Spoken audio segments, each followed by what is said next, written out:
दो कैटेगरी लेते हैं, चाहे क्रिप्टो हो चाहे वो आपको स्टॉक मार्केट हो, दोनों के बारे में बात करते हैं। जैसे ही आपने कहा कि मुझे बड़े मोमेंटम को गेन करना है, बड़े मोमेंटम को कैच करना है, अब मुझे इम्बैलेंस स्टडी करना है। वो इम्बैलेंस स्टडी करने के लिए 500,000 चार्ट स्टडी कर लो, आपको वॉल्यूम के चार्ट पर इतना क्लियरली पता चल जाएगा। मार्केट में बैटिंग जब करने आ रहा हूँ तो उससे पहले मेरा जो प्रिपरेशन है 20,000, 30,000, 1,00,000 रुपए रखे हैं, उसकी जरूरत मुझे कब पड़ेगी। कि जब आप बैक टेस्टिंग शुरू करते हो, पहले 1000 चार्ट्स में आपको कुछ रियलाइज होता है, आप उसको डिस्कार्ड करते हो, कुछ नए रूल्स को अंदर लाते हो, फिर और अगले 1000 चार्ट्स, 10,000, 20,000 चार्ट्स तक आप ऐसे इवॉल्व हो चुके होते हो कि वो स्ट्रैटेजी आपसे बात करने लगती है। एक ही स्ट्रैटेजी पे ट्रेड करते हैं। और आपने बोला एक स्टॉक मार्केट सब्जी मार्केट है। कुछ स्टॉक्स तो अभी पिछले ऐसे है कि बस 60-70% केवल 1 या 2 महीने के अंतर में भाग गए। अब जब मैं स्ट्रैटेजी चूज करने जा रहा हूँ, मेरी स्ट्रैटेजी जब मैं चूज करूँ तो चेकलिस्ट क्या हो। रिलायंस इंडस्ट्रीज कई बार मैंने ऐसे देखा है, क्योंकि इतनी बड़ी साइकिलें देख ली है मैंने। Q1 loss, Q2 loss, Q3 loss, 1600 crore profit. Strategy आपको कंट्रोल नहीं कर सकते, आप स्ट्रैटेजी के साथ नहीं बैठ सकते। आप नहीं बोल सकते कि स्ट्रैटेजी आमी ब्रह्मास्त्र। जो पैसा मैंने मेरे डीमैट अकाउंट में रखा है ट्रेडिंग के लिए, क्या मुझे इसकी कल नीड है? मुझे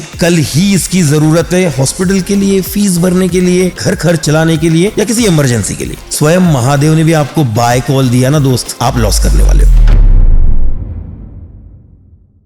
बाजार के माहिर का सिर्फ एक मकसद है कि यहाँ पे हम जिनको भी बुलाएं, उनकी जो जितनी भी लर्निंग है, जितने भी सालों की लर्निंग है, वो यहाँ पे आए, अब शेयर करें।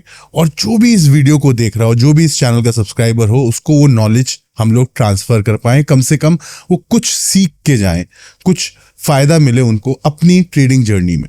और इसी सिलसिले में आज के इस वीडियो में हमारे साथ जुड़ रहे हैं, नागपुर से हमारे साथ हमारे स्टूडियो में आए हैं रविंदर रोकड़े जी, जो कि 2008 से लगातार इंडियन स्टॉक मार्केट में और बाहर के स्टॉक मार्केट में भी उनको ट्रेडिंग का एक्सपीरियंस है। इसके साथ साथ वो एजुकेटर भी हैं, मतलब आप जैसे कई लोगों को वो सिखाते भी हैं कि आपको कैसे ट्रेडिंग करनी है, क्या गलतियां नहीं करनी है।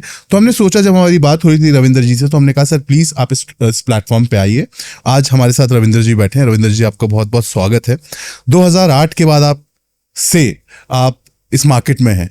आपने काफी सारे साइकिल देखे होंगे, काफी सारे उतार चढ़ाव देखे होंगे, काफी सारे बबल बर्स्ट होते हुए देखे होंगे, काफी सारे ऑल टाइम हाई देखे होंगे।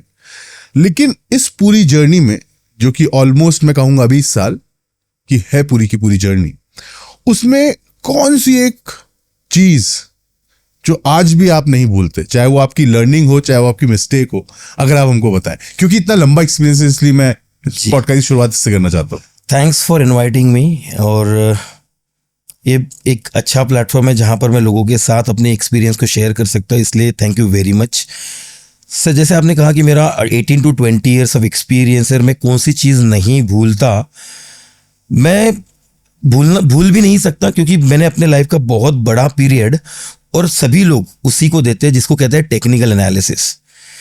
मुझे हमेशा ऐसे लगता था बाकी लोगों की तरह, क्योंकि जैसे हम स्टॉक मार्केट में आते हैं, फॉर एग्जांपल मैं ग्रेजुएशन मैंने फिजिक्स, मैथ्स, कंप्यूटर साइंस से किया है, तो जैसे ही ग्रेजुएशन में एडमिशन ली तो मुझे पता था कौन सी बुक्स खरीदनी है। तो वैसे ही स्टॉक मार्केट का भी एक बहुत बड़ा लूप होल या ड्रॉबैक कह लो, कि स्टॉक मार्केट में एंट्री करते ही आपको पहली चीज़ टेक्निकल एनालिसिस इंट्रोड्यूस होती है, और फिर वहाँ से आपकी वाट लगनी शुरू होती है, जैसे बॉम्बे के लैंग्वेज में कहा जाए। क्योंकि टेक्निकल एनालिसिस ये स्टॉक मार्केट का सबसे बड़ा मिथ है, और बड़े बड़े ट्रेडरों ने कई बार बस्ट किया है, बट हम बड़े ट्रेडर्स को नहीं देखते हैं, क्योंकि बड़े ट्रेडर्स तो ट्रूथ बोल रहे हैं। राकेश झुंझुनवाला जी कहते हैं 15 to 18% इज द ट्रूथ, उसके बाद में आप गैम्बलिंग के माइंडसेट से सोच रहे हो। वॉरेन बुफे कहते हैं क्योंकि यूएस मार्केट से 20% CAGR is a good return. But हम सुनना चाहते हैं कि मेरी ये स्ट्रैटेजी से आपको कभी लॉस नहीं होगा, 90% विन रेट है, टेक्निकल एनालिसिस की सबसे ज़बरदस्त स्ट्रैटेजी है। और ये सारे जो मिथ्स है वो एक ट्रेडर को कॉन्स्टेंटली स्ट्रगलिंग ट्रेडर बनाए रखते हैं, और इसी भवंडर में, इसी लूप में मैं भी फंसा था टेक्निकल एनालिसिस के। और जब वो मिथ बस्ट हुआ, जब मुझे एक साइकोलॉजिस्ट ने चीज़ों को थोड़ा खोल कर अच्छे से समझाया, तब मुझे समझ आया कि स्टॉक मार्केट तो कंप्लीटली रैंडम एंटिटी है। और इस रैंडम एंटिटी में अगर मैं ये सोचूं कि मुझे आ गया है, मैंने चार्ट को मास्टर कर लिया है, तो मैं ये बोल रहा हूँ कि जो यूनिवर्स का लॉ है कि आप रैंडमनेस को मास्टर नहीं कर सकते, मैं उसको कॉन्ट्राडिक्ट कर रहा हूँ। और तब समझ में आया कि मैथमेटिकली जो चीज़ रैंडम है उसका कोई पैटर्न नहीं होता, तो पैटर्न का कोई फॉर्मूला नहीं होता। इसलिए इस रैंडमनेस को हटाने के लिए टेक्निकल एनालिसिस का जो भूत मेरे पीछे पड़ा हुआ है उसे डिलीट करना ज़रूरी है। और जिस दिन मैंने टेक्निकल एनालिसिस अपने लाइफ से निकाला, technical analysis in the sense कि मैं प्राइस को मास्टर कर सकता हूँ, मैं इंडिकेटर को मास्टर कर सकता हूँ, मैं सपोर्ट रेजिस्टेंस को मास्टर कर सकता हूँ, और ये सब झूठ है। This is what my, you can से, ये मैं कभी भूल नहीं सकता। और कहीं ना कहीं इसी सब चीज़ों में हम लोग फंसे रहते हैं कि एक रील एकदम से आएगी, वो बताएगी ये कर लो तो ये तुम्हें पता चल जाएगा, ये कर लो तो ये तुम्हें पता चल जाएगा। वही जो हीरो जीरो वाली भी बहुत कॉन्सेप्ट जो थे कुछ टाइम पहले, तो अभी भी है, लोग आते इसलिए कि एक बार में ही मैं पैसा कमा लूं। और ये नाम में ही सर आपको गैम्बलिंग नहीं नजर आती? बिल्कुल। तो लेकिन ये कॉन्सेप्ट जैसे कि आपने बोला, फिर आपने रियलाइज किया कि ये तो नहीं हो सकता है, फिर क्या चेंजेस किया आपने? Correct, this is where my, you can say, my career got changed completely. एक बॉम्बे स्टॉक एक्सचेंज में, मैं एक कंपनी में जॉब कर रहा था as a business development manager. वहाँ बॉम्बे स्टॉक एक्सचेंज में एक सेमिनार ऑर्गेनाइज किया गया था and sponsored by my company, मतलब जिस कंपनी में मैं जॉब कर रहा था उस समय। तो स्टॉक मार्केट में मुझे इंटरेस्ट पहले से ही था। वो इवेंट में मैं वॉलंटियर होने के कारण, उस इवेंट में मैं जब सामने बैठा और उस स्पीकर ने जैसे ही पहले फ्यू वर्ड्स ही started to utter, supply exceeds demand, demand exceeds supply. और क्या होता है कि कभी कोई आपको पीछे से आवाज दे और अचानक किसी और को आवाज दे रहा है बट नाम आपका है, तो आपको क्विकली हिट होता है कि आप पीछे मुड़कर देखते हो। उसी तरीके से जैसे उस स्पीकर ने सप्लाई और डिमांड वर्ड यूज किए, क्योंकि मैं एमएससी मैथमेटिक्स ड्रॉप आउट हूं और सप्लाई डिमांड ही करता आया हूं अभी तक, तो वो इमीडिएटली स्ट्राइक किया। और उसके बाद की पूरे स्पीच ने, मैंने वो स्ट्रैटेजी नहीं सीखी, मैंने वो स्ट्रैटेजी कॉपी नहीं की, बट अपने आप को ये समझाया कि तू अभी तक जो टेक्निकल एनालिसिस कर रहा था, moving averages, RSI, MSCD, Bollinger band, William R, चांदी विद्या, मतलब आप ऐसा नाम नहीं है इंडिकेटर का जो मैंने यूज करके नहीं देखा होगा। और जब मुझे ये रियलाइज हुआ कि यार सप्लाई डिमांड की बात अगर हो रही है तो इस धरती के ही कॉन्सेप्ट लग रहे हैं स्टॉक मार्केट पे ना। आज तक मैंने टमाटर और प्याज मूविंग एवरेज लगा के नहीं खरीदा, ना आरएसआई लगा के खरीदा। तो जिस तरीके से टमाटर के भाव, प्याज के दाम ऊपर नीचे होते हैं, उसके पीछे जो लॉजिक लगता है, स्टॉक भी तो वही इंसान खरीद रहे हैं। स्टॉक मार्केट में भी ट्रेड करने वाले जो लोग हैं वो आम सब्जी मंडी में जाके जो खरीदते हैं वही लोग हैं। तो फिर यहां पर वो लॉजिक क्यों नहीं, और यहां पे मंगल वाले लॉजिक क्यों? स्टॉक मार्केट तो ये पृथ्वी के लोगों ने बनाया है, लॉजिक भी यही अप्लाई होने चाहिए। तो जब जाके थोड़ी सी डीप डाउन स्टडी की और ये जो line supply exceeds demand and demand exceeds supply मेरे सामने आई, पेट्रोल के दाम क्यों बढ़ते हैं, प्याज के दाम क्यों बढ़ते हैं, इसको तो मैंने मैथ्स के पूरे अपने बैकग्राउंड में स्टडी किया ही था। जब इसको मैंने स्टॉक मार्केट में अप्लाई करना शुरू किया तो मैजिकल रिजल्ट्स मेरे सामने आए। तब भी मैं कुछ ऐसा यू टर्न नहीं आया था, बट मतलब एक शुरुआत हो गई थी एक राइट डायरेक्शन में मूव करने की। तो जब इसको मैंने चार्ट पर उतार कर देखने की कोशिश की, शुरुआत में जैसे मैंने आपको अभी थोड़ी देर पहले कहा कि जब आप बैक टेस्टिंग शुरू करते हो, पहले 1000 चार्ट्स में आपको कुछ रियलाइज होता है, आप उसको डिस्कार्ड करते हो, कुछ नए रूल्स को अंदर लाते हो, फिर और अगले 1000 चार्ट्स और 10,000 20,000 चार्ट्स तक आप ऐसे इवॉल्व हो चुके होते हो कि वो स्ट्रैटेजी आपसे बात करने लगती है।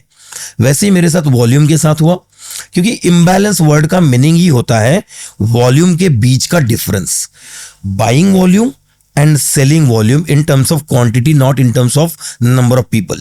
ओके, तो यहां पर हुआ ये कि जब मैंने ये कॉन्सेप्ट को थोड़ा सा डीप डाउन इन डेप्थ जाकर, जैसे मेरी आदत है, बिकॉज मैं थोड़ा सा रिसर्च बैकग्राउंड से, मैथ्स बैकग्राउंड से हूँ, तो किसी भी चीज़ की बाल की खाल निकाले सिवाय उसको अप्लाई नहीं करना, उसको मान नहीं लेना, ये मेरी आदत है पहले से। तो जब मैंने पहली बार इस वॉल्यूम को डीप डाउन स्टडी किया, इम्बैलेंस को स्टडी किया, तो एग्जैक्टली वही ट्रेड्स नज़र आए जो प्याज और टमाटर के दाम मूव होते समय नज़र आते हैं।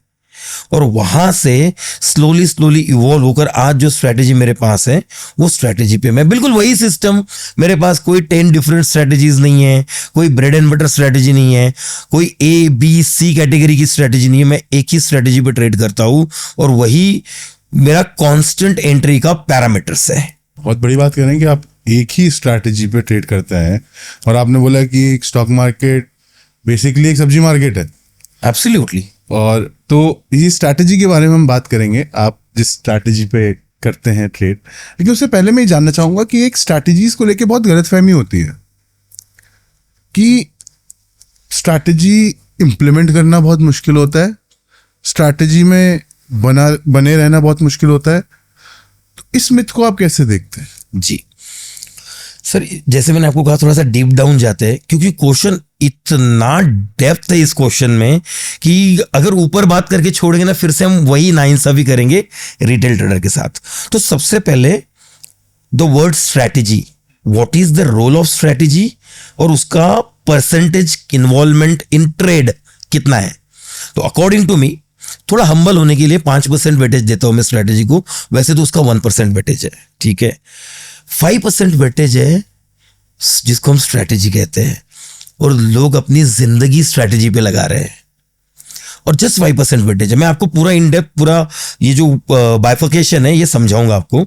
तो 5% ही क्यों बोल रहा हूं, जैसे फॉर एग्जाम्पल अगर विराट कोहली के हाथ में जो बल्ला है वो छीन लिया जाए उससे, और उसके जगह उसको सचिन तेंदुलकर का या रोहित शर्मा का बल्ला दे दिया जाए, तो क्या परफॉर्म नहीं करेगा?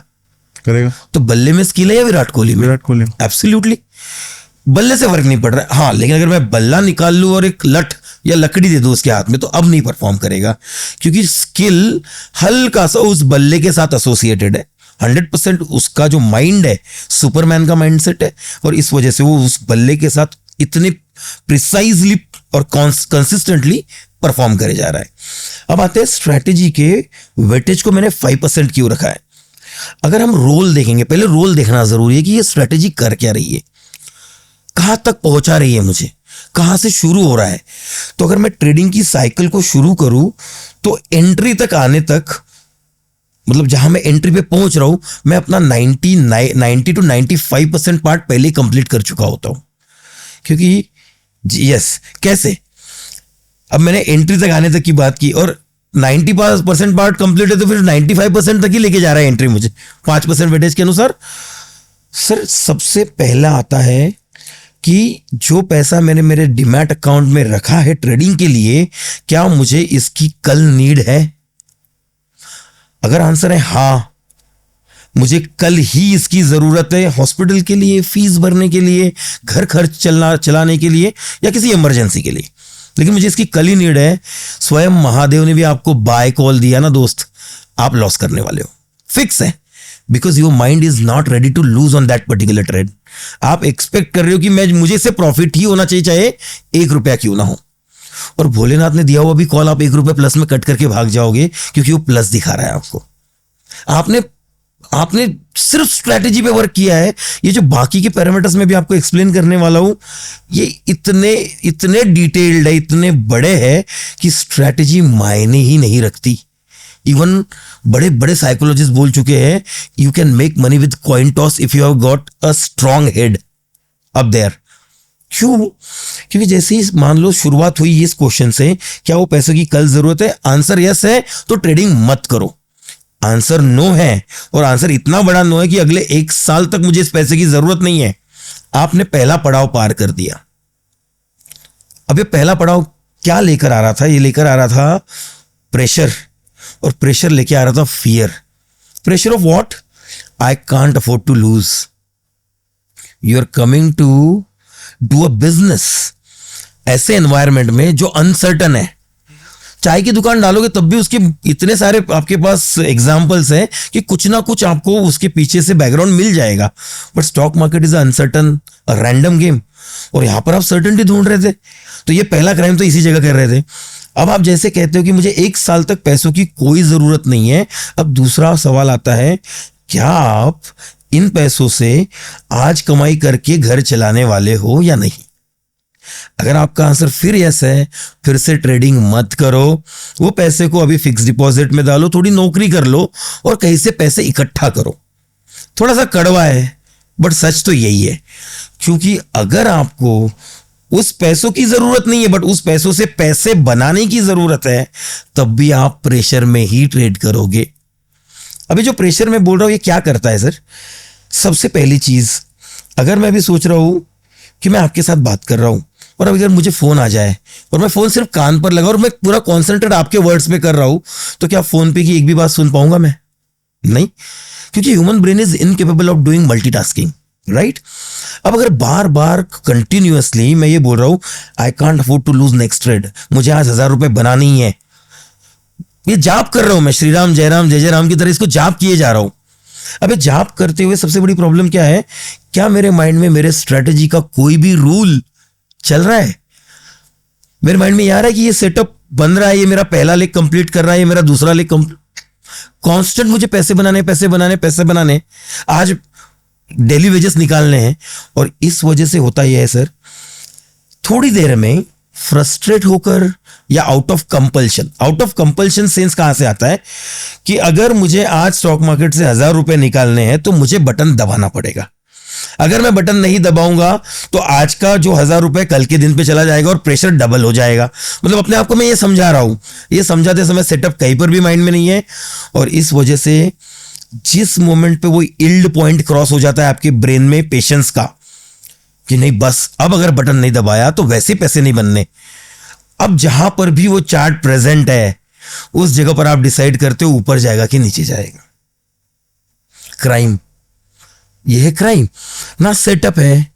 और सेटअप तो मैं तब बोल रहा हूं, ये सेटअप वर्ड देखो, अभी ये सेटअप की भी एक इतनी डिप डाउन साइकोलॉजी है। मैं तब तक किसी चीज को सेटअप बोलने के लिए कैपेबल नहीं हूं या लायक नहीं हूं, अगर सिंपल सरल हिंदी में बात की जाए, जब तक मैं उस पर्टिकुलर सिस्टम के मिनिमम 10,000 चार्ट्स नहीं देखता।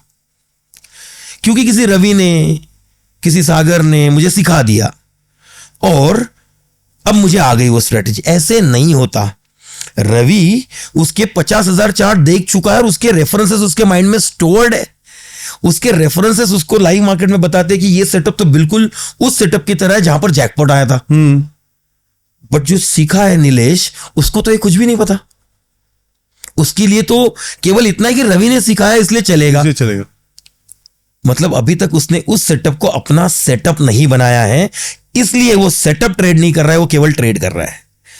और जब ट्रेड के 2 स्टॉप लॉस हिट होंगे तो रवि बोलेगा मैं तो 10 देने को तैयार हूं, बट नीलेश बोलेगा सर डर लग रहा है, क्योंकि उसने अभी तक उसको अपना नहीं बनाया, कन्विक्शन बिल्ड नहीं कर पाया। एग्जैक्टली, कन्विक्शन बिल्ड नहीं किया। और कन्विक्शन क्या होता है? कन्विक्शन बोलता है बेटा डर मत, 20 स्टॉप लॉस जाएंगे, 21वां 1:20 आएगा। मेरे मोबाइल में अभी भी मैसेज है, अभी स्टूडेंट ने आज 1:58 बुक किया है एक कॉइन में, क्योंकि हम क्रिप्टो करेंसी भी ट्रेड करते हैं। SYN एक कॉइन है, कॉइन का नाम ले सकते हैं क्योंकि उस सेबी के अंडर में नहीं आता। तो SYN एक कॉइन है, उसमें उसने ट्रेड किया और 1:58, किसी ने 1000% का रिटर्न। ये कैसे हो पाया? स्ट्रैटेजी ने उसको केवल एंट्री तक लाया होगा, उसके बाद उसके 1000 रुपए के सामने 58,000 बुक करने की जो डेयरिंग है, क्योंकि कितने सारे विप्सॉज आए होंगे प्राइस में, ऊपर गई होगी नीचे आई होगी। अब स्ट्रैटेजी तो ये नहीं बताती कि ये ऊपर जाके नीचे भी आएगा, है ना? तो उसने उसको जो मैनेज किया, हैंडल किया, ट्रेल किया, और वो करते करते अपने प्रॉफिट को 1000 के रिस्क के सामने 58,000 तक लेकर गया। ये इसमें स्ट्रैटेजी का कितना रोल है और उसके माइंडसेट का कितना रोल है? पूरा का पूरा माइंडसेट का रोल है। सो माय पॉइंट इज कि स्ट्रैटेजी का जो रोल है, अगर एक ट्रेडर अपने आप को बोलते समय गलत बता रहा है कि स्ट्रैटेजी से मुझे प्रॉफिट होगा, और कई दोस्त तो इसमें सोशल मीडिया का भी है, जहां पर हम मैक्सिमम टाइम ये प्रमोट करते हैं कि ये स्ट्रैटेजी 80% विन रेट है, ये स्ट्रैटेजी 90% विन रेट है। एक केओटिक मार्केट में, एक रैंडम मार्केट में आप स्ट्रैटेजी का विनिंग परसेंटेज कैसे डिफाइन कर सकते हो? इट इज अ सिन, ये पाप है पूरी तरीके से। क्योंकि मुझे लगता है, फॉर एग्जाम्पल, अभी मार्केट थोड़ा सा अप डायरेक्शन में चल रहा है, स्ट्रैटेजी अलग बिहेव करेगी। 2 दिन नीचे आएगा तब स्ट्रैटेजी अलग बिहेव करेगी, 3 दिन साइडवेज जाएगा तब स्ट्रैटेजी अलग बिहेव करेगी। मतलब स्ट्रैटेजी हर रोज अलग अलग तरीके से बिहेव करेगी। आपका सिर्फ काम यह है कि आपके स्ट्रैटेजी पे कांस्टेंट ट्रेड हिट करना। जब मार्केट उसको फेवर करेगा तो पैसे बनेगा, जब आउट ऑफ फेयर होगा तो आप 1% ऑफ योर कैपिटल देकर फ्री हो जाइए। आपके कंट्रोल में इतना ही है। बट हम क्या कर रहे हैं? हम स्ट्रैटेजी को कह रहे हैं कि तू ही जिम्मेदार है मेरे प्रॉफिट का, तू ही मुझे प्रॉफिट करा कर देगी, और स्ट्रेटेजी खुद कह रही है कि यार मैं खुद रैंडम हूं, मार्केट को तू प्रेडिक्ट करना चाहता है और प्रेडिक्शन का गेम कभी नहीं चलता है। बेसिकली आप कहीं ना कहीं इसको अगर मैं समराइज करूं तो आप ये कह रहे हैं कि आप अपना पूरा कंट्रोल स्ट्रैटेजी को मत दो, कंट्रोल आपके पास ही होना चाहिए। और कंट्रोल आपके पास कैसे होगा? सही माइंडसेट के साथ होगा, और वो आएगा नंबर से। मनी कैसे मैनेज किया आपने कितना परसेंट रिस्क एक ट्रेड पर दिया, हाँ वही, और रिस्क से प्रेशर कितना घट गया आपके दिमाग से, उस प्रेशर कम होने के कारण आपने अपने सेटअप पे कितना कंसंट्रेट किया, उसके कारण आपकी एंट्री कितनी एक्यूरेट हुई। एक्यूरेट का मतलब फिर से विनिंग रेट के साथ नहीं है, यहाँ पे ये टर्म भी बहुत ज्यादा गड़बड़ में यूज होती है, win rate and accuracy. Win rate is about how much trade, मतलब 10 में से कितने ट्रेड आपने बराबर किए प्रॉफिट वाले और कितने गलत आए। एक्यूरेसी मतलब 10 में से 10 ट्रेड आपने आपके सेटअप पे एग्जीक्यूट किए या नहीं। और अपने मार्केट में हम एक्यूरेसी को यूज करते हैं विन रेट की तरह। मतलब आपने जो कोहली वाला एग्जांपल दिया उसको मैं आगे बढ़ा के चलता हूँ।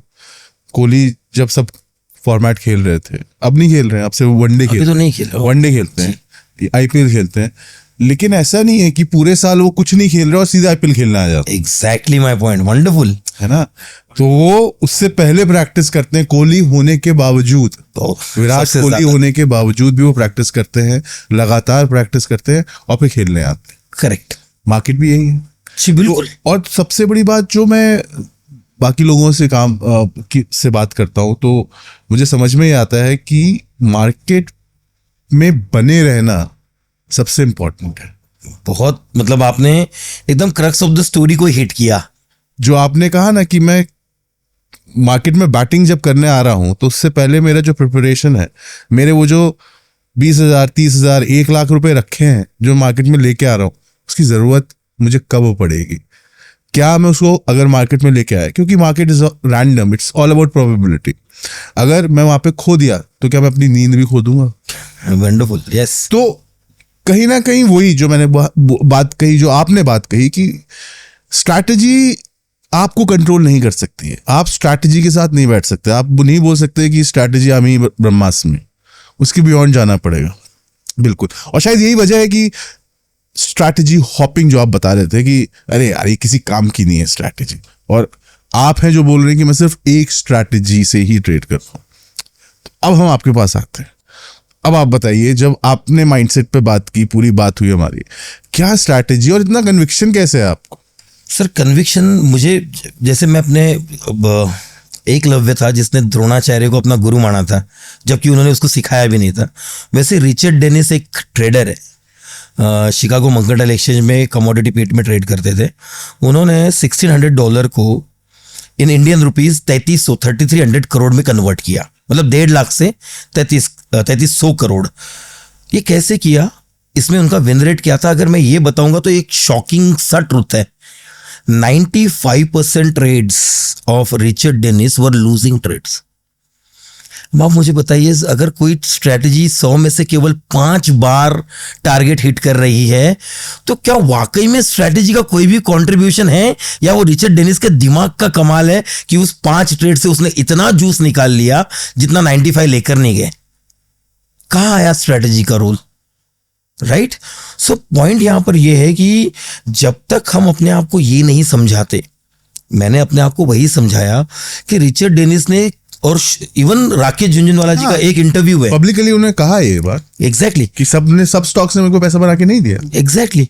और राकेश झुनझुनवाला जी का एक स्टेटमेंट, तो उनका इंटरव्यू चल रहा है, उनको पूछा गया है कि आपका विन रेट क्या है, बोलता है जब मैं ट्रेड लेता हूं मुझे पता तो होता है कि 40% भी नहीं चलने वाले। यार इतना बड़ा इंसान जिसके पास सारा डेटा है, वो बोलता है 40% भी चलेगी कि नहीं चलेगी मुझे डाउट है। आप कहां के आ गए हो जो 90% विन रेट बता रहे हो, राइट?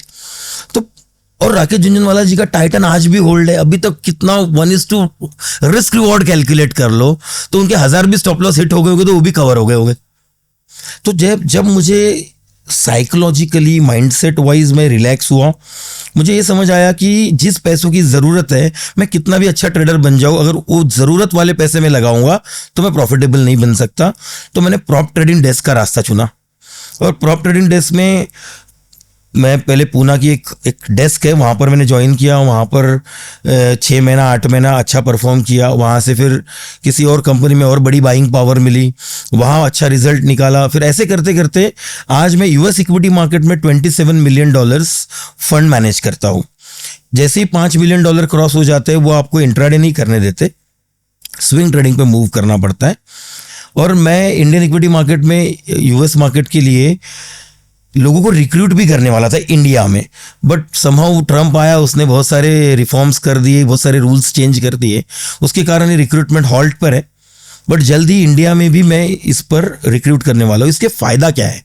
जैसे अभी फॉर एग्जांपल मैं बोल रहा हूँ कि ये जो पैसा मैं लेकर आया हूँ, क्या उसकी मुझे कल ज़रूरत है? अगर है तो मैं आज स्ट्रॉन्ग माइंडसेट से ट्रेड नहीं कर पाऊंगा, तो फिर कोई भी स्ट्रेटेजी से मैं लॉस करूंगा। बट अगर फंड दूसरे का है तो वैसे ही वो मेरा नहीं है, तो उसमें अगर डेंट भी पड़ता है तो मुझे नहीं पड़ेगा। आज तो मेरे अकाउंट से डेबिट नहीं होगा और मुझे अगले 20 सेशंस ऐसे मिलेंगे जिससे मैं उसको रिकवर करके प्लस में आकर अपना मंथली कोई वेजेस बना सकता हूँ। तो इससे इतना बड़ा क्वेश्चन आ जाता है माइंड में कि आप रिलैक्स, स्ट्रॉन्ग हेडेड और सेटअप आइडेंटिफाई करके प्रॉपरली ट्रेड कर सकते हो। इस वजह से जब प्रॉप ट्रेडिंग डेस्क में मैंने पहली बार अपना करियर शुरू किया, तो पाया कि यहां मैं बहुत ज्यादा रिलैक्स माइंड से ट्रेड कर रहा हूं। और तब समझ में आया कि प्रेशर वाले मनी पर चाहे कितना भी बड़ा ट्रेडर हो, पैसे नहीं बना सकता। वहां मैंने पहली बार अपने आप को साइकोलॉजिकली और स्ट्रांग किया, पैसे इकट्ठा किए, अपने आप के लिए एक second source of income generate की, और तब जाके इंडियन इक्विटी मार्केट में अपने जेब से लगभग अभी मैं 25 से 30 लाख कैपिटल से ट्रेड करता हूं, अपना खुद का, और एक बहुत बड़ा फंड मैनेज करता हूं। तो ये करने की capability step by step over a period of 18 years I है। एक दिन में कोई भी यूटर्न नहीं आया। ये चीजें हमेशा ग्रेजुअली ही आती है, और ग्रेजुअली आई तो ही टिकती है। तो जैसे आपने मुझे पूछा, इसको मैंने अपने आप को इनकलकेट तो कर ही लिया कि जब तक मैं प्रेशर फ्री ट्रेड नहीं करूंगा, मैं पैसे नहीं बना पाऊंगा। तो वहाँ यूएस मार्केट ने मुझे बहुत साथ दिया। वहाँ पर ट्रेड करते हुए जो कैपिटल मैंने अर्न की, उस कैपिटल को इन्वेस्ट करते हुए अपने स्टॉक मार्केट में और एक कॉर्पस जमा किया, जहाँ मैं बिल्कुल रिस्क फ्री कैपिटल को ट्रेड कर पाऊँ। यहाँ से अपनी जो स्ट्रैटेजी मैं यूज़ करता हूँ, बिल्कुल सिंगल स्ट्रैटेजी, इसका कॉन्फिडेंस आया कि जब सिस्टम, आप किसी एक सिस्टम पे बार बार लगातार वार करोगे, ऐसे होता तो मुझसे कैपेबल विराट कोहली है, वो फुटबॉल की टीम में भी जा सकता, और फुटबॉल क्या, वो टेनिस भी खेल सकता। विंबलडन में गेस्ट तो बुलाते ही है उसको, तो खेलने के लिए भी बुला लेते, इतना बड़ा प्लेयर है। नहीं करता। अगर इतना बड़ा प्लेयर नहीं कर रहा है तो वो मुझे बोल रहा है, भाई साहब छोड़ो टेनिस, छोड़ो फुटबॉल, मैं इवन बॉलिंग तक ट्राई नहीं करता यार, बल्लेबाजी पर लगा हूं इसलिए टिका हूं। तो आप क्यों 10 अलग ऐसी स्ट्रेटेजी यूज कर रहे हो? अभी आप देखना सर, जितने लोग स्ट्रेटेजीज यूज करते हैं ना, उनकी कई स्ट्रेटेजीज ऐसी है कि उसी जगह पर एक स्ट्रेटेजी बाय कॉल जनरेट कर रही है और दूसरी को स्ट्रेटेजी सेल कॉल जनरेट कर रही है। कॉन्फ्लिक्ट ऑफ इंटरेस्ट क्रिएट हो रहा है, अब वो डिसीजन नहीं ले पा रहे। लेकिन इसको हेजिंग भी तो बोलते हैं।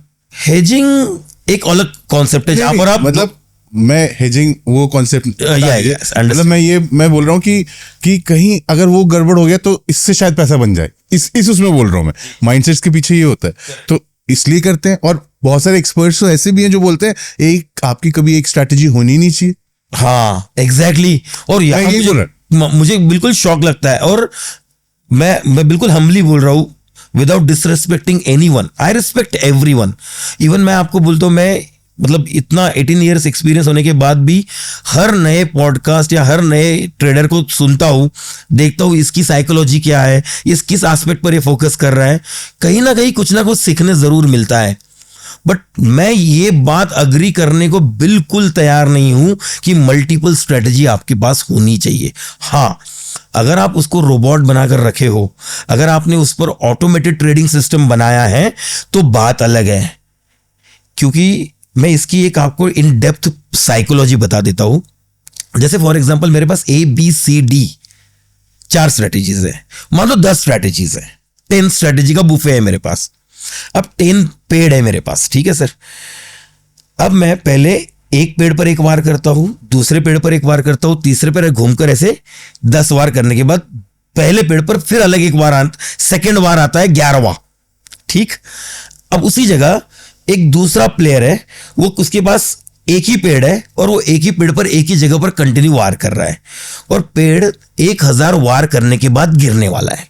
ठीक, पहला पेड़ किसका गिरेगा? एक पेड़ वाले का।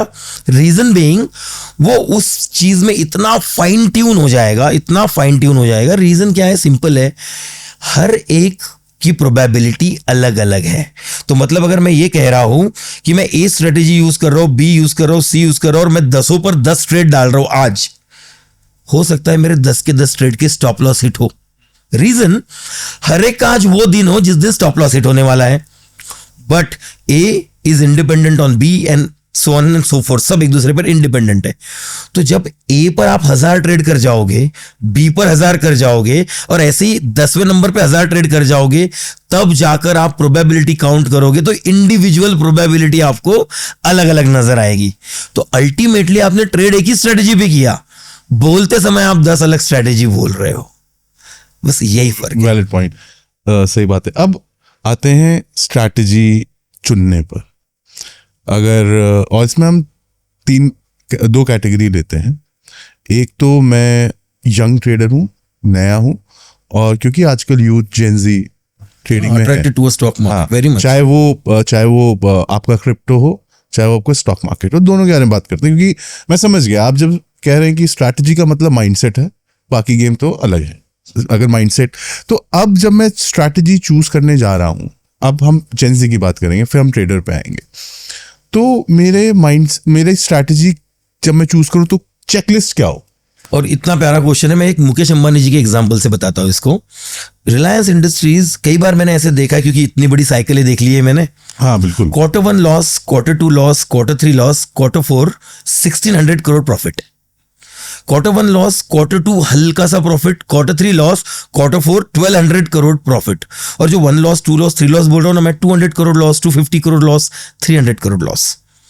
मुकेश अंबानी जी मुझे बोल रहे हैं कि यार मैं एक एक्सपर्ट, ऑयल इंडस्ट्री का एक्सपर्ट, 3 क्वार्टर तक लॉस झेल लेता हूं, और चौथे ट्रेड में, चौथे क्वार्टर में मैं ये 3 ट्रेड का लॉस तो कवर कर ही जाता हूं, जेब में 300-400 करोड़ और बच जाता है। वो मुझे ये सिखा रहे हैं कि स्ट्रैटेजी कोई भी बना, उसका बेस ये होना चाहिए, लॉस झेलना। अभी मैं इसको स्टॉक मार्केट के लैंग्वेज में I put forward to it now. What I am saying is, आप स्ट्रैटेजी कौन सी चूज करते हो, कौन सी नहीं चूज करते हो, independent on that, first mandatory thing is lose 1 point, win at least 4, 5, 6, 10 points. मैं अभी तक स्ट्रेटेजी पे आ ही नहीं रहा हूं। ठीक है, मैं पहले कंपल्शन बता रहा हूं कि ऑफिस में जाने के पहले आपको पहले नहाना पड़ता है, कपड़े पहनने पड़ते हैं, ब्रेकफास्ट करना पड़ता है, बस बाद में पकड़नी है आपको, बस बहुत दूर है। तो स्ट्रैटेजी पे आने के पहले की प्रिपरेशन क्या है, कैपिटल कितना है, मैं उसको कैसे मैनेज करने वाला हूं, क्या ये कैपिटल की कल मुझे जरूरत है, या इस सब के आंसर जब नहीं आते हैं और ऐसा फंड आपके पास बचता है कि अब इसकी कोई परवाह ही नहीं है, आप पहला पड़ाव पार कर गए। दूसरा पड़ाव, मुझे नहीं पता अब मुझे कौन सी स्ट्रैटेजी सूट करने वाली है, मुझे नहीं पता कौन से सिस्टम में मैं ढलने वाला हूं, मुझे इंडिकेटर पसंद आएगा या सपोर्ट रेजिस्टेंस पसंद आएगा या ट्रेंड लाइन पसंद आएगी, मुझे नहीं पता। बट जो भी पसंद आएगा, इंडिपेंडेंट ऑन दैट चॉइसेस, मेरा 1:5, 1:10 फिक्स है। ये इसमें कोई कॉम्प्रोमाइज नहीं, इसमें कोई मतलब मुझे इसमें कोई बात ही नहीं करनी। मैं चाहे ए स्ट्रेटेजी यूज करूं, मैं चाहे जेड स्ट्रेटेजी यूज करूं, मैं 1:4 लूंगा, मतलब लूंगा, ये ऑप्शनल नहीं है, ये मैंडेटरी है। और लोग क्या कर रहे हैं अभी, सर मेरे स्ट्रेटेजी में तो 1:1 ही मिलता है। किसने बताया? क्या तूने 50 ट्रेड को आज तक ओपन रखकर देखा है स्टॉप लॉस लगाकर? कि तूने स्टॉप लॉस लगा दिया और 50 ट्रेड पे टेस्ट किया, कितने 1:10 गए? नहीं, पता ही नहीं है। 1:1 के बाद तो आपका बीपी 180 हो जा रहा है ना, आप 1:1 के बाद होल्ड ही नहीं कर पा रहे। मैं भी 1:58 बताया, वो बंदा मर रहा है कॉल करके बात करने के लिए, मैं बोल रहा हूं मैं बात नहीं कर सकता, मैं दिल्ली में हूं। क्यों कर पा रहा है वो ये ऐसा? क्योंकि उसको इतनी खुशी हुई है, उसको ये रियलाइज हो गया कि मैं ये 1000 बार दूर, एक बार 1:58 निकालूं, फिर मैं चाहे जंतर मंतर से, कॉइन टॉस से ट्रेड कर रहा हूं, फर्क नहीं पड़ता। तो ये जो मैंडेटरी क्लॉज है, पहले ये अपने आप में इंक्लूड करो। अब ये इंक्लूड होते ही आपके साथ, मतलब इतना इजीली स्वर्ग का दरवाजा ओपन हो जाएगा। कैसे? अब अगर मैंने कह दिया कि मुझे 1000 रुपए के लॉस के सामने 5000, 7000, 10,000 का टारगेट लेना है, मतलब लेना ही है, तो पहली लाइन आ गई, इसका मतलब मुझे मोमेंटम जरूरी है। मतलब आपने जो एक रूल मैंडेटरी कर दिया, वो रूल ने बोला बेटा इतना 1:10 मिलेगा कैसे? 1000 की रिस्क है, 1000 आपको इधर उधर हिलेगा थोड़ा सा तो मिल जाएगा, बट 10,000 लेने के लिए तो बड़ी मोमेंटम लगेगी, वो कैसे मिलेगी? अब आपका माइंड आइंस्टाइन की तरह डिस्कवरी करना स्टार्ट कर रहा है, सोच रहा है in the logical way, in the right direction. अब आप बोल रहे हो कि अब मोमेंटम चाहिए, तो मोमेंटम आता कैसे है? तो अगर मैं एक डेफिनेशन बताऊं universal, the only reason behind significant moment of any product price, be it onion, be it potato, be it tomato, be it oil, be it stocks, the only reason behind significant price movement is imbalance between demand quantity and supply quantity. इसके सिवा दुनिया में कोई rule नहीं। कोई कहेगा sir news से भी तो मार्केट हिलता है, रॉन्ग। न्यूज को जो बड़े लोग इंटरप्रिट करते हैं और उसके बाद जो वो ऑर्डर्स डालते हैं, उस डायरेक्शन में मार्केट हिलता है। आपने कई बार देखा होगा, क्वार्टरली रिजल्ट आया, मेरा 1 साल का एक्सपीरियंस है, क्वार्टरली रिजल्ट आया एक्सिस बैंक का, और एक्सिस बैंक ने -300 करोड़ लॉस बताया, स्टॉक 10% अप। आप सोचो 300 करोड़ लॉस है और स्टॉक 10%, और बाद में न्यूज में बताया जा रहा है मार्केट के एक्सपेक्टेशन से कम लॉस हुआ। हाँ, और वो ये इसलिए बता रहे हैं क्योंकि स्टॉक ऊपर गया, स्टॉक नीचे जाता तो बोलते कि मार्केट के एक्सपेक्टेशन से ज्यादा वर्स्ट आ गया। मतलब वो बोलने के लिए सिर्फ उसको रीजनिंग दे रहे हैं जो इवेंट हुआ उसके लिए, बट वो ये बोल पा रहे हैं क्या कि जो बड़े प्लेयर है इस जगह पर एक्सिस बैंक में एक इन्वेस्टमेंट अपॉर्चुनिटी देख रही है, और उन्होंने आज 5,500 करोड़ रुपीस इन्वेस्ट किए, इसलिए वो 10% गया। ये कोई नहीं बोल रहा। और दूसरी चीज ये है कि अगर वो उसमें एक दिन में एक क्वार्टर का अगर लॉस आया भी, तो जो बड़े लोग हैं जो देख रहे हैं कि भाई ये कर चुका है, जितना इसका पिटना था पिट चुका है। मार्केट बहुत सारी चीजों को मार्केट कर देता है कि ऑलरेडी डिस्काउंट कर देता है। मतलब यही चीज यूएस ट्रेड डील में भी हुई, यही चीज पहले जो यूके की ट्रेड डील हुई थी उसमें भी, टैरिफ में भी, कोरोना में भी हुआ कि वो कर देते हैं कि जी बिल्कुल एकदम सही बात की। हाँ, न्यूज हमको लगता है हॉर्मुज बंद हो गया, क्रूड के दाम बढ़ जाएंगे, ये तो न्यूज हो गई। हाँ। अब इसके बाद बड़े लोगों ने इसको कैसे इंटरप्रेट करके अपने ऑर्डर किस डायरेक्शन में दिए हैं, वो डायरेक्शन में मार्केट स्ट्रेंजली और सिग्निफिकेंटली मूव करता है।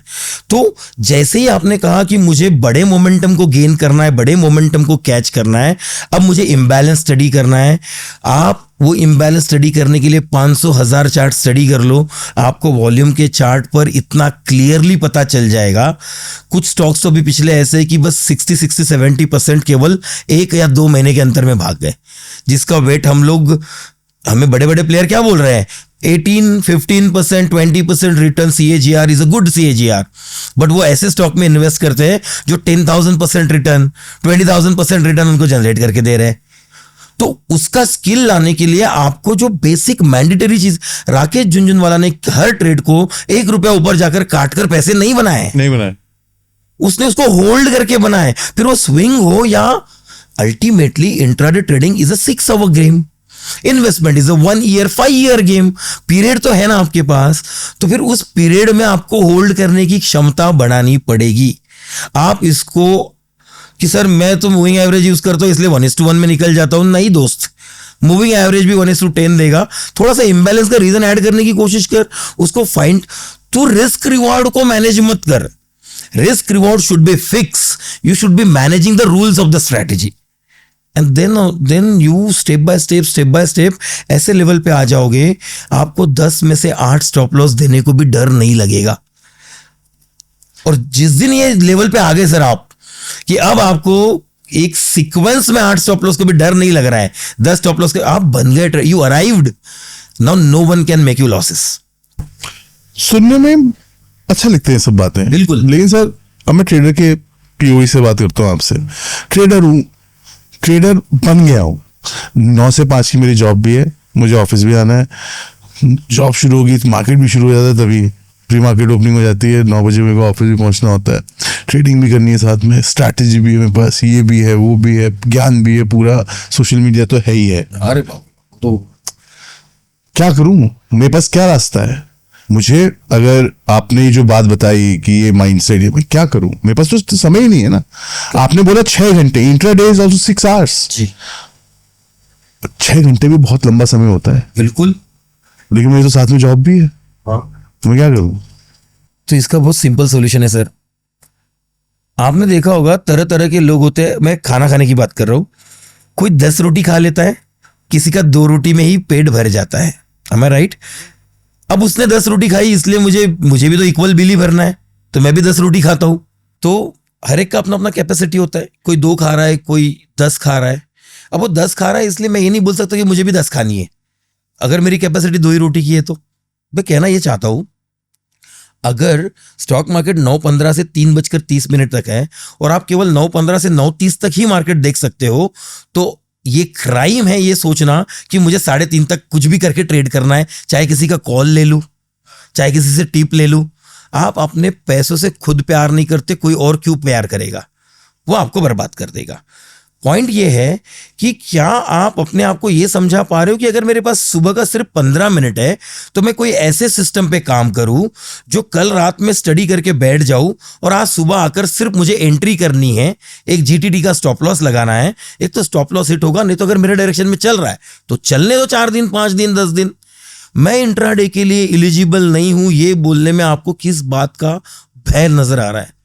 आप अपने खुद के साथ ऑनेस्ट, ब्रूटल ऑनेस्ट होना जरूरी है कि जब मेरे पास सुबह के सिर्फ 15 मिनट है और दिन भर मुझे काम करना है, नहीं तो होगा ये सर कि स्टॉक मार्केट में तो लॉस करेगा ही करेगा।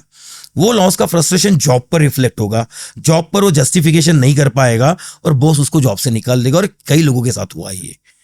तो आपको ये डिसाइड करना है कि मेरे पास कौन सी विंडो अवेलेबल है। किसी के पास कोई कहता है कि सर मेरा तो 3 बजे तक जॉब रहता है, आखिरी का आधा घंटा है, तो आखिरी के आधा घंटा तो तेरे लिए और भी अच्छा है।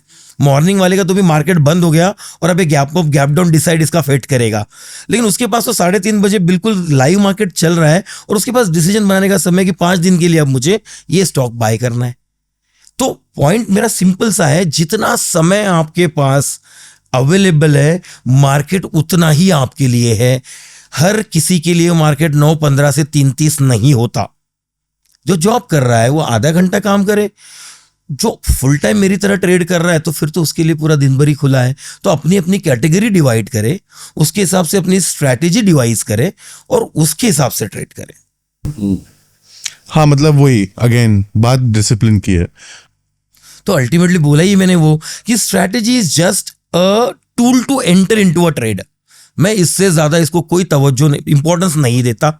स्ट्रैटेजी का केवल और केवल इतना ही रोल है कि आपको वो एंट्री करवाती है विद 100% एक्यूरेसी, मींस एग्जीक्यूशन, और उतना ही उसका रोल है। उसके बाद सारा खेल how strong headed you are ये डिसाइड करता है। बहुत बहुत थैंक यू। आज इतनी सारी हम लोगों ने बात की, और जैसे कि आपने बताया एक मिथ है कि स्ट्रैटेजी अगर मेरे पास सही है तो मैं कुछ भी कितना भी कमा सकता हूँ, कितना ही परसेंट निकाल सकता हूँ मार्केट से। लेकिन आपने जैसे कि बताया कि वहां तक सिर्फ आपको एंट्री दिलाएगी, उससे पहले उसके बाद वो सब कुछ यहाँ पर है। बहुत अच्छा लगा रविंद्र जी आपसे बात करके, और मुझे उम्मीद है कि इसके बाद, इस वीडियो के बाद स्ट्रैटेजी भी सर की आएगी जो खुद ही रिकॉर्ड करेंगे। तो आपको क्या करना है, आपको इस चैनल को फॉलो करना है, साथ में नोटिफिकेशन का आइकॉन भी दबा दीजिएगा, क्योंकि जब स्ट्रैटेजी आएगी तो मिस ना हो जाए आपसे। Thank you Ravindra ji, thank you very much for inviting. Thank you. अगर आपके भी कोई फेवरेट ट्रेडर हैं जिन्हें आप बाजार के माहिर पर देखना चाहते हैं तो हमें कमेंट बॉक्स में ज़रूर बताएं, हम उन्हें इनवाइट करेंगे। और हाँ, अगर आप एक ट्रेडर हैं और अपनी जर्नी बाजार के माहिर पर शेयर करना चाहते हैं तो डिस्क्रिप्शन में दिए फॉर्म को ज़रूर भरें। ऐसे ही और वीडियोस देखने के लिए चैनल को सब्सक्राइब करें और बेल आइकॉन भी प्रेस कर दें।